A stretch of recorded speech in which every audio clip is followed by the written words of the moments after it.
There we go. That didn't work out so well the first time. It's all good. Can you hear me? Yep, I can hear you. All right. There we go. What's up, B? What's up, man? How you doing? I'm doing all right. What's happening? 2-minute warning. This is Combine 360. Myself, the Fog, and Big Brother B over here. What's going on, guys? Giving you all the information you guys need to know about this coming NFL draft. And B, we got a hot topic today. Yeah, it's probably the hottest topic in all of college football or NFL football right now. Is Baker Mayfield a boom or bust NFL quarterback? Ooh. Yeah. What do you say, man? What do you say? I want to hear what you got on this. Well, like I told you before we came on, before we came on the show, I watched about a good 10, 15 minutes of straight Baker Mayfield video, and just really watching, not really paying attention to the, to what he does, all the other things he does off the field or on the field, but just kind of paying attention to, him as a quarterback. And I'll say this much: Baker Mayfield is a gamer. He's a gamer. I can't deny that. He's a guy that he probably will your team to victory, just like he almost did against Georgia. He's a guy that who loves to watch. He loves to play the game. It seems like he loves the game a lot. He's having a lot of fun out there. His cockiness can kind of rub you the wrong way. It kind of depends on who you like, what you like. Do you like the humble quarterbacks? Do you like the ones who are like Johnny Manziel or Tim Tebow? It depends. He's kind of a he's more of a quarterback that kind of is a flavor type of quarterback. Whether you either like him or you don't. In terms of his quarterback skills, what I saw from Baker Mayfield, the reason why I'm gonna say bust is he's not a guy that really just wows me in terms of any one attribute that what he can do in terms of his arm strength. The accuracy does seem to come and go, but people will say, "Oh, he completed 70% of his passes," which is fine. But in those Big 12 offenses, it's pretty easy to do. To complete 70% of your passes, as did guys like RG3 and Colt McCoy. Bryce Petty all completed 70% of their passes. So I don't really. I think the passing accuracy is a little bit overrated. But what I saw from him on film was a lot of happy feet in the pockets, sometimes throwing off the back foot, which will get you killed in the National Football League. You can get away with that in college. You can get away with that against Kansas State. You can get away with that against Baylor. You're not going to get away with that against Jacksonville Jaguars, one of the best defenses in the league. You're not going to get away with that against, top NFL defenses. They will jump those back foot passes. That's one thing I didn't like. Obviously, the big thing is his height, hand size. He's only about 5. He's probably going to measure about 5'11", 6 foot. He's pretty thick. They have him listed at 220, so he's a pretty big dude. But not the biggest guy in the world. You're gonna probably have to roll him out as you do Russell Wilson and Drew Brees most of the time. And then obviously you have to think about the off the field concerns. The off the field concerns with obviously the arrest in Arkansas. Obviously there's some little minor things he did on campus as well. And obviously on the field behavior, we did at Kansas, some of the trash talking. You heard what the Georgia linebacker saying, humble yourself. You heard about that. So there's a lot of concerns about Baker Mayfield that, to me, what I wanted to draft him as high as people are going to draft him. So the reason why I say bust is not because he couldn't make it in the NFL. It's more so where he's most likely going to get drafted, where people are going to say between that 5 and 15 range area. I don't think with his skill set, and to me, in my opinion, with his skill set, it doesn't really wow me. And I don't think with just all the other things that come with him, he's worth that 5 to 15 pick. And I don't think he's going to live up to that. I just don't. To me, a guy when you're a bust, it's not necessarily that you can't play. For me, it's more so where you're drafted and you're not living up to that pick. So if he's drafted anywhere between 5 and 15, and he comes in and has a career similar to like Alex Smith, who's kind of had a so-so up and down roller coaster career, to me, that's a bust. So I think he's going to have more so a bust career. I think the way player comparison, people will probably be outraged with this one. He reminds me a lot of Colt McCoy coming out of college. He really does. He reminds me with the completion percentage. People are enamored by the way he runs. Now, he's better Now, he's a better gambler than McCoy, and he probably has a little better arm strength than McCoy. But just in terms of the offenses come out of, same conference, same completion percentage, a lot of people were really enamored by that. And Colt McCoy is nothing more than number 2. Baker will probably be a little better. He'll probably be a little better than number 2. He'll probably be a starter, but I don't think he's worthy of a top 5 to 15 pick. I see him around maybe 20, 25. Personally, I think he's more of a second-round pick, but he's not going to go that high. He's not going to drop that far. But in terms of where he's going to be drafted, I see more of a bust in terms of where he will be drafted and what his success will be like in the NFL. I agree 100%. And like you hit the nail on the head as far as boom or bust. Where this guy is going to go in the draft is going to equate to him being a bust. He can be a guy that could be a serviceable starter, like you said. Colt McCoy is a perfect comparison. Everyone throws Johnny Manziel out there, but Manziel was much more athletic than Baker Mayfield is. But, I looked at some of the numbers for some of the players that were coming out because everyone's going to look at completion percentage. They're going to look at passer rating. They're going to look at his yards per attempt and touchdown interception ratio and what he did. And guys around his size like Drew Brees, Johnny Manziel, Russell Wilson, they wowed you, but they wowed you, like you said, at a wow factor in different areas. Drew Brees, because in Purdue, he had nothing. That he was really and he was still making good with what he had, even though he was completing maybe 62, 63% of his passes. He was throwing for almost 4,000 yards. And he was lighting it up. You look at Johnny Manziel, the arm strength, he had pretty good arm strength, good athleticism, but like we just discussed with Baker, happy feet. He wasn't good in the pocket. He got the minute he got pressured, it was a problem. And then Russell Wilson wowed you with his ability in Wisconsin because he just came from North Carolina State where they had nothing, goes to Wisconsin, and he was completely dominant, 72%, 33 touchdowns to 4 picks over Wisconsin, and he went in the third round. Yep. So Baker Mayfield, for me, is a 3rd or 4th round pick who's going to go much higher than where he should be going. And like you said, with the offense and the issues that he's got, not just the happy feet in the pocket, but his pre-snap reads. They said he doesn't go through his progressions well. That's partly because of the happy feet. Again, you can't you could teach somebody to read a defense, but at the end of the day, he's still got to have the arm strength, and he's still got to have the pocket presence to be able to act on those reads that he's making on the defensive side of the ball. Absolutely. And with average strength, absolutely, and happy feet, I'm with you 100% on that. This guy is probably going to be a bust because he's going to go in the first round, probably back end of the first round. And I was going to say, I'll keep it as recent as possible. The Georgia game, I pretty much watched that game from start to finish, and I pretty much watched every single Baker Mayfield throw. I made sure I watched him, and he did some good things. There were some throws he made that I was very surprised. He stood strong in the pocket. Georgia in the first half wasn't really rushing him at first. Remember, they were kind of very conservative. Georgia was, but he made some good throws in the pocket. He looked some safeties off. He went through his progressions. He looked good. He made some really good, accurate throws. However, second half was a different story. It's tale of two halves. They started putting some pressure on him. They started having happy feet. Started throwing off his back foot. One thing I did not like that I mentioned on the thread, that he holds onto the football way too long. He does not get rid of it. He doesn't really understand the art of throwing away the ball, which he can learn in the NFL. But guys like him who have that gunslinger mentality, who have been told, man, you make plays, you're like this, you're like that, you can do whatever, you can make a play. He's that guy who's going to hold onto the ball until the last minute.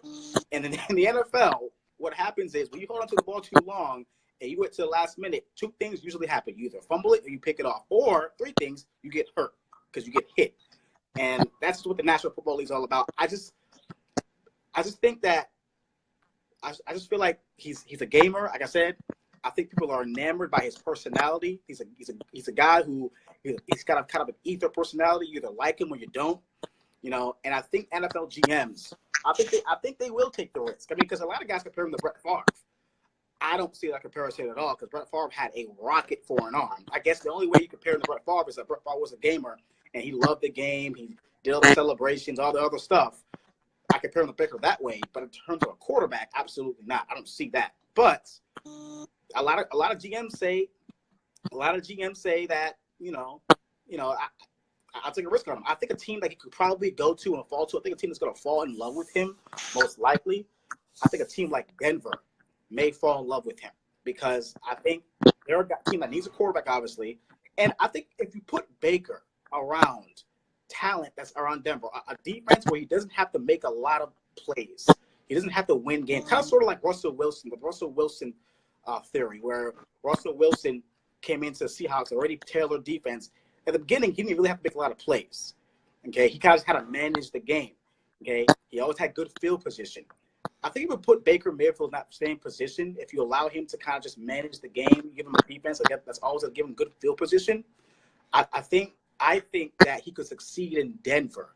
Even though I still think he's going to go relatively a little too high, I think that's a team that he could probably fit best in because they have already tailor-made team and they have playmakers. Emmanuel Sanders, Demaryius Thomas, they have playmakers there that he can work with. I could actually see him fitting in Jacksonville. Yeah. And Bortles. I mean, they've got established running game there that can work off of in the similar situation that Russell Wilson had in Seattle, like you said, because if he's going to hold on to the ball, he's not Cam Newton or Ben Roethlisberger size. He's going to get killed holding on to the ball that way. So you're right. If he's on a team that is already established, has a good running game, good wide receivers, has a solid defense, he'll be able to flourish and be able to be a good, like I said, serviceable starter in the NFL. Anywhere else, like he goes somewhere like Cleveland, forget it. He's dead. Rights in his career. Yeah. So we're gonna move on to one more topic. We're gonna talk about a little Saquon Barkley real quick. Yeah, let's talk about Saquon over here. Everybody's talking about him possibly being the number one pick. Mm-hmm. But don't do it. Don't do it. It doesn't fare well. Listen, you and I were just discussing it, people. Not since 1995, all right? Let that sink in, how far that is.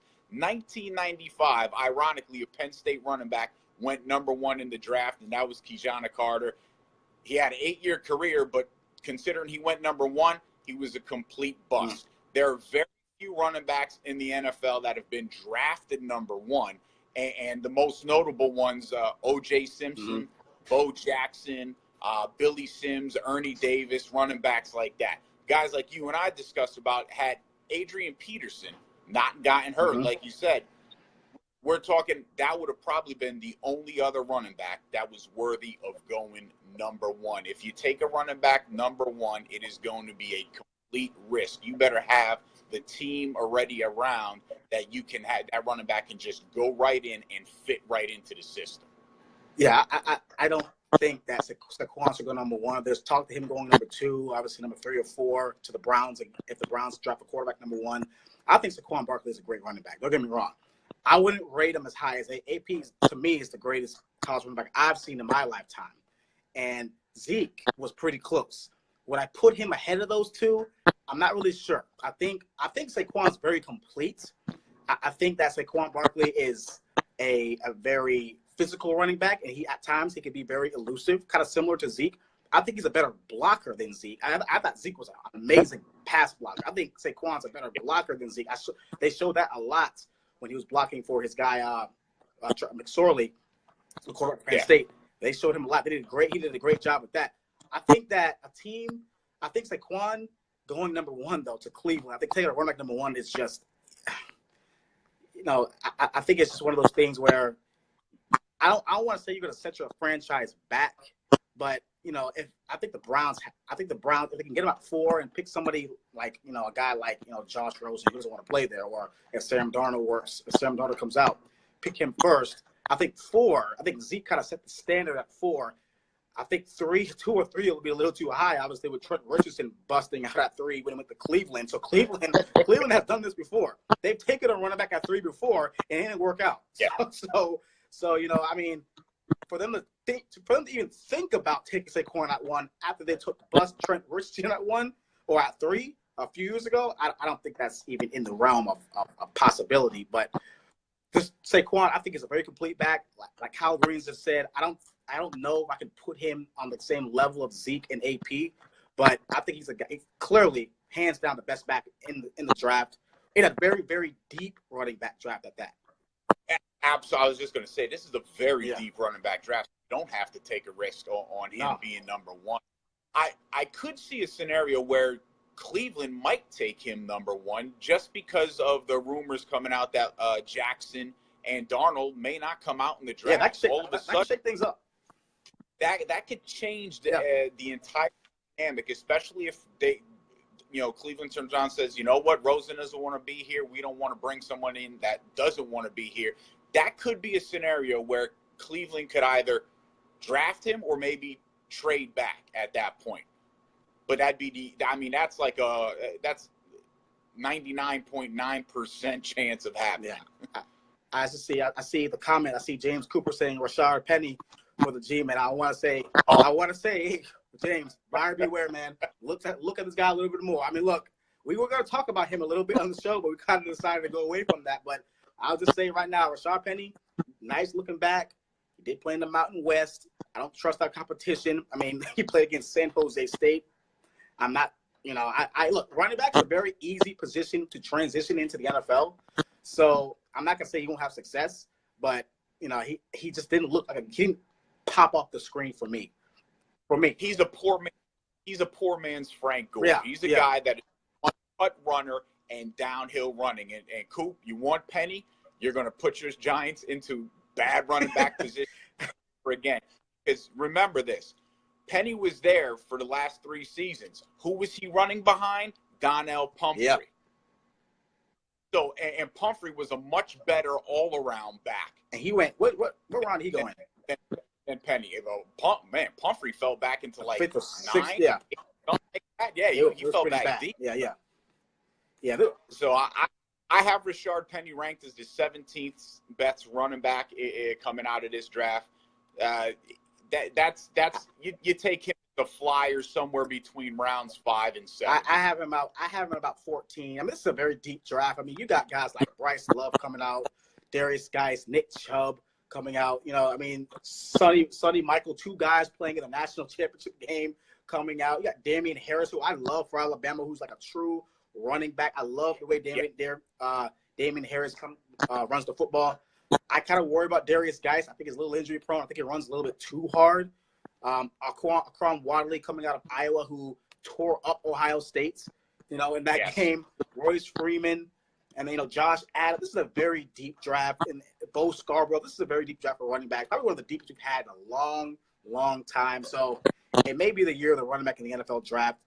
So, I have Rashard Penny, James. I have him around, he's like 14 for me as my list of running backs in this year's draft. 14, still looking at a guy that's going to go no sooner than maybe the 4th round, maybe. Yeah, and he may get a steal. But I think between 4 and 5 is probably where he's probably going to go. I just don't know how well he's going to translate to the National Football League, especially if he's projected to run about a 4.6, so I don't know. But yeah, those are my running backs I have in front of him, Rashard Penny. Yep, I agree 100%.